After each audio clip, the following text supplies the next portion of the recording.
Magomed Ankalaev is back and he's facing Johnny Walker. Ankalaev's last fight was for the vacant light heavyweight title in December against Jan Blachowicz. That ended in a draw, which was a very odd fight in retrospect. I think a lot of people have taken a bit of a dump on it in retrospect because they're like, oh, wasn't that so bad? I just thought it was pretty decent. I mean, it doesn't change the fact that Ankalaev won the fight. No. Let's move on. Anyway, he's facing Johnny Walker, who is streaking, Tom. He is streaking. 3 wins in a row. 2 of them finishes. 1 a unanimous decision win over Anthony Smith. Yeah, one of them was against Kutalaba. And 1 was against Paul Craig. Okay. Yes. Now, Tom, alright, we're both... Okay. Come on, Joe. What's the argument here for Johnny Walker? Well, that's what I want to get to. Like, how can I take this fight seriously? Because we know Ankalaev, he's the real deal. Yeah, yeah. Like, well-rounded game, and as far as I can see, better than Johnny Walker everywhere, other than freak specimen value. And doing the inflatable man. Yes, Jamal Hill knockout. Yeah. Look, here's how I can envision a Johnny Walker win. What was the main weakness we saw from Ankalaev in that title fight? Eating big leg kicks. Yes, exactly. You don't think Johnny Walker can throw massive leg kicks? Not without being taken down, no. Damn. Ankalaev can time him that quickly? I mean, Johnny Walker's a massive man. He could time Jan. Once he'd had enough of, like, all right, my legs are battered and I don't like this anymore, I'm just going to take you down. That's what he did. So you're saying that Ankalaev is just going to have to press into Johnny Walker, jab him up, push him backwards, get into the cage. Yeah, get those leg kicks out. You know, all right, let's see what you got, and then just sit him on his bum and ground and pound him. Yeah.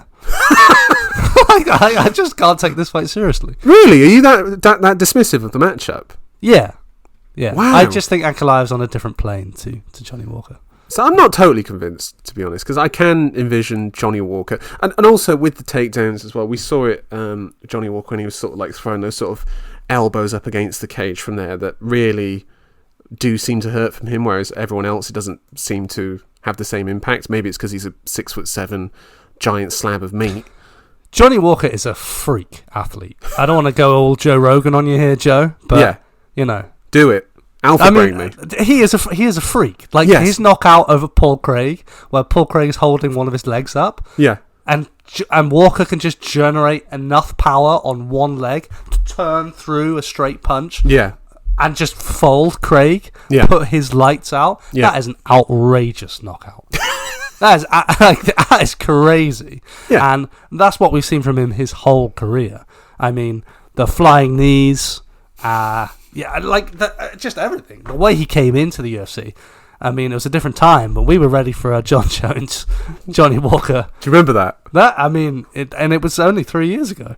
I would have loved to have seen that. I would have loved to have seen that. Like, come on, man. Volkan Oezdemir had one against Daniel Cormier. Let's give Johnny Walker his one against John Jones. Like, that's fair in my mind. Look, I mean, are we...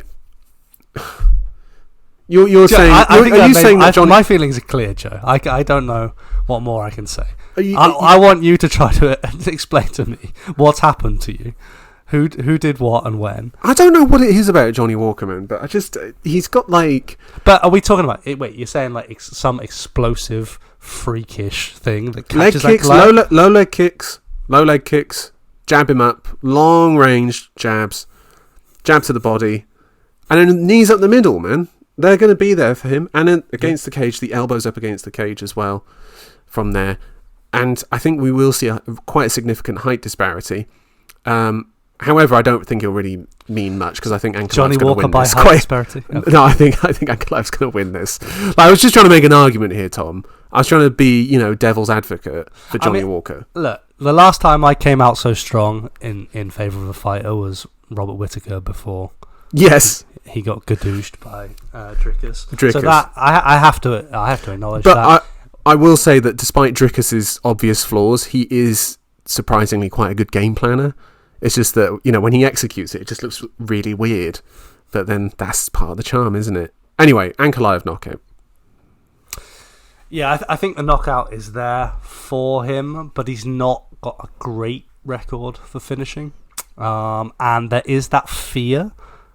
I think there has to be fear when you fight Johnny Walker. Like, you have to fight a little bit within yourself because, you don't want to be... If he's taking Johnny Walker down at will, yeah, you could just see Johnny Walker just, like, flailing around there, can't you? And then he'd almost be like him riding a bull. Do you know what I mean? Like, he's just got to ride the energy of the bull and just ride him and take him down. I'm predicting a ground and pound finish here. I think Ankalaev's going to go for it a bit more. And also Johnny Walker... I mean, the Ryan Spann fight that he won, where he was just like getting absolutely mollywopped all over the place. Corey Anderson, Jamal Hill. Come on, man. Like, this is a guy that has been finished and can be finished in the most hilarious of ways. And this is definitely a potential for that. I will say I am more excited about this fight, having had this discussion, Joe. Thank you. I picked Ankalaev by decision. You have stirred... like towards the end of our discussion here, something within me though that maybe something there's going to be a moment.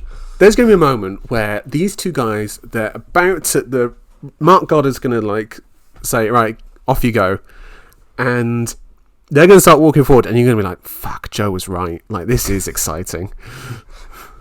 You will. Right. Let's talk about what's this next fight? Oh yeah, here we go. Ikram Aliskerov versus Wally Alves. Aliskerov coming off of the knockout win of Phil Hawes in his debut a couple months ago. Really brutal finish where he had rocked Hawes with a couple big shots, like a knee, like he threw like a head kick, but the knee landed. Hawes sort of like ate it, like, yeah, whatever. And then Aliskerov threw this beautiful long 1-2 where he sort of threw the jab to touch off the left and then the right behind it and just dropped Hawes like a bag of spuds and got the walk-off finish. Aliskerov is probably most known for having his one loss on his record being outside the UFC against Khamzat Chimaev.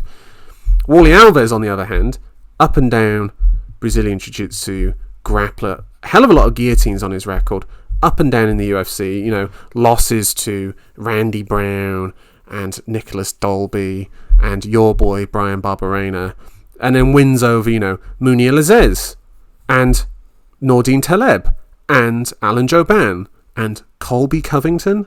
That's right, this is the man who has defeated Colby Covington, and he is fighting Aliskerov, upper weight class at middleweight. Yeah, this is get on the hype train, isn't it? Yes, basically, and it's hard to see how Alves doesn't get run over by it.